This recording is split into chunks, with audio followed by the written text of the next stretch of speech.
upsweat moment they can't exegete or gaslight themselves out of, and they all get what they have coming to them. But my self-righteous revelry doesn't last long. The mirror calls me out as I remember what I think I know about Jesus, and that rescues me from full-blown, unabated hubris.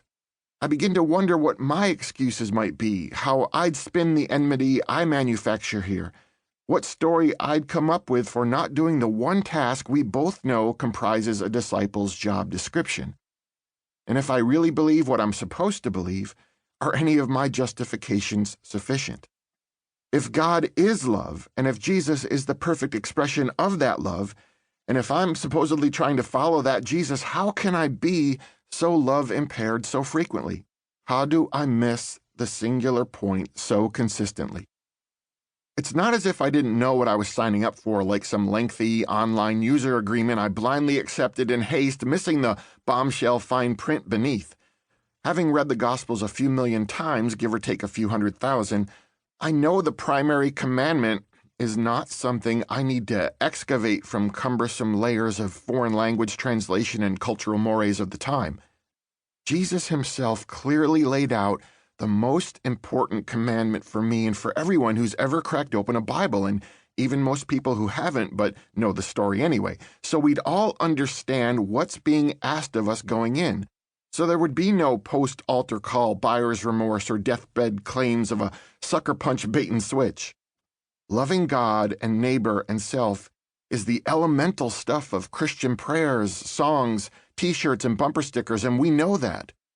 But as the master Morpheus said to protege Neo in the first and only truly great Matrix film, there is a difference between knowing the path and walking the path. Love is the path that Jesus laid out for us. I'm going to assume we agree on that, and we won't waste a lot of time arguing it here. This book is about the walking, about imagining what love should or could look like if we take that mandate seriously, about whatever it is that interrupts and derails us along the way. It's about the ways a bigger God is going to yield a greater capacity to love more people, and about what that stretching will cause us to confront and confess and jettison. It's going to eventually be beautiful but not always pleasant along the way. It's no fun to face your failures, and I speak from a wealth of experience. Throughout my life, I have often imagined I was a Christian. I was raised in a Christian home and went to a Christian school.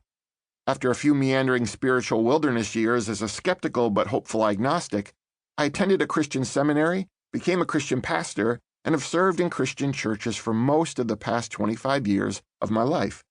Not enough Christian for you? No problem. I've got more. Along the way, I've read and studied and preached the scriptures extensively, led community Bible studies and student retreats and overseas mission trips, ministered in tiny rural chapels and massive gleaming megachurches. I've crisscrossed the country for the better part of 5 years, sharing the good news as I understand it. I've done all the religious stuff that proper Christians are supposed to do. As a result of these decades immersed in this tradition both personally and vocationally, I thought I at least had the gist of Jesus, that I was in the blessed ballpark. Now I think I might have been doing this wrong all these years. Maybe I assumed something that I shouldn't have, because much of the time I don't quite feel like I fit in the places professed Jesus folk gather.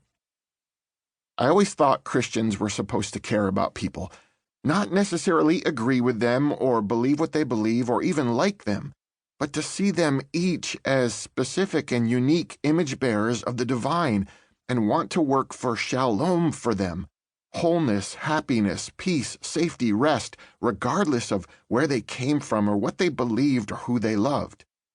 I grew up believing that one of the markers of a life that emulated Jesus was a pliable heart capable of being broken at the distress of other human beings, when they are hungry and hurting, when they are homeless and afraid, when they grieve and feel alone, when they believed they are unloved and forgotten, when tragedy befalls them and when injustice assails them.